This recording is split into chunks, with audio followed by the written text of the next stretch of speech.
let's look at reading this chart down here below. I'm going to ask you several different probability questions from this section, some from 11.1 and 11.2, all based off of our chart right here. So in our survey here, there were 100 people. 48 of them were male and 52 were female. We asked, not really, but the example asked why they chose their career. A total of 31 chose their career for money. 19 males said they chose for money, and 12 females said they chose for money. So that's kind of how we read this chart. So we wanted to know what's the probability of randomly picking someone and they chose their career based off of money. There are 31 people who chose money out of 100 total. So that would be 31 out of 100. Moving on to B, the probability that you are male and also allowed to be creative. So that male and allowed to be creative, they overlap at that 15, so that there are only 15 people out of 100 on this. And we can reduce, usually when we're reading these graphs, they'll have like directions to say like you don't have to reduce them down, just because some of the charts give really weird numbers and some don't, but you could reduce it down if you wanted to. I'll go with the common of saying that you don't have to reduce those down. All right, here's an OR problem. So remember, OR is where we're going to add, and we might also need to subtract. We'll have to see.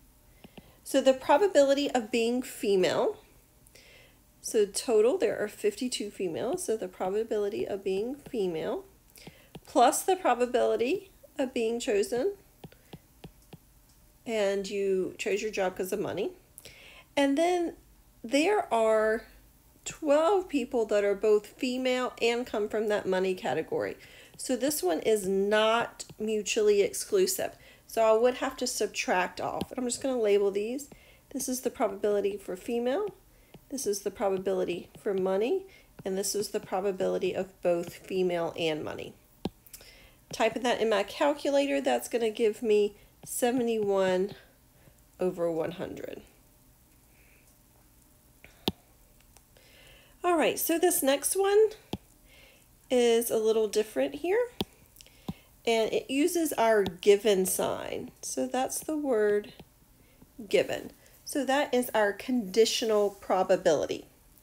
These are the ones that are not going to use the total. So my other three examples, I was taking out of the total of 100 people. This time, my denominator is going to be what comes after given. So what comes after this word given is a sense of giving to society. So looking at that, that is only 31 people. So I'm not looking at everyone. I'm not looking at all 100. I'm only looking at those 31. What's the probability of being male out of those 31?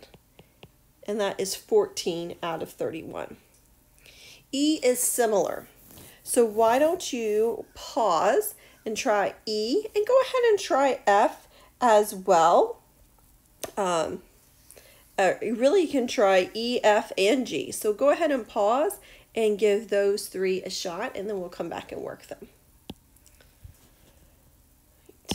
So coming back from you trying it, I really do want you to try them. It helps a lot if you do try. I'm going to start with what comes after the word given. I know it's the symbol here, but that symbol, that little straight up and down vertical line means given. Total, there are 52 females. Out of those 52, 12 chose their job because of money. And again, usually these tell us not to reduce, so I won't reduce on this one. All right, so then F here. The probability for female for money or male for sense of giving. So being really specific here. Female and chose their job for money, are these 12. Male and chose for sense of giving are these. Those do not overlap. So I can just add them together. And this is going to be out of 100 because it did not have the word given. Only with the given or that symbol that means given would we not use the 100. Every other time we're going to use 100 as our denominator.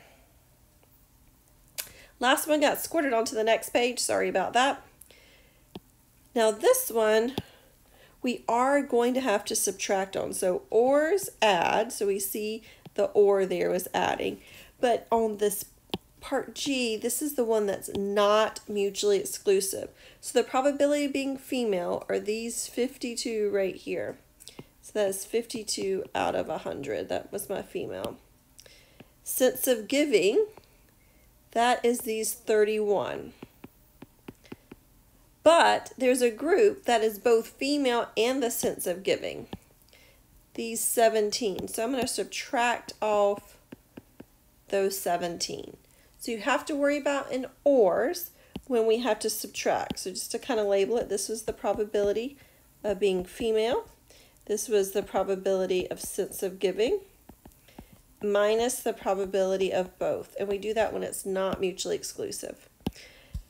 Typing those in, that's going to give me 66 over 100.